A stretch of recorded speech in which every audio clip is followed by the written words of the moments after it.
Si pasojë e erës së fortë të bregdetare që ka përfshirë qytetin e Vlorës për gjatë kësaj të premte, një pemë është rrëzuar në zonën e Transballkanikës duke shkaktuar vështirësi në qarkullim dhe shqetësim për banorët e zonës.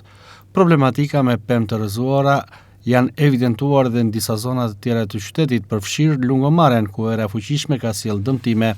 dhe rrezik për kalimtarët. Menjëherë pas raportimeve në teren kanë ndërhyrë forcat zjarfikse, por dhe shërbimet emergjente, të cilat kanë punuar për largimin e pemëve të rrëzuara dhe normalizimin e situatës, kryesisht në ato zona në cilat është penguar dhe qarkullimi i automjeteve, por dhe këmbësorëve. Autoritetet ndërkohë bëjnë apel qytetarëve të Vlorës të tregojnë kujdes gjatë lëvizjes, sidomos pranë zonave me pemë apo objekte që mund të rrezikohen nga kushtet e motit, pikërisht për shkak të erës së fortë që ka përfshirë qytetin e Vlorës gjatë kësaj të premte.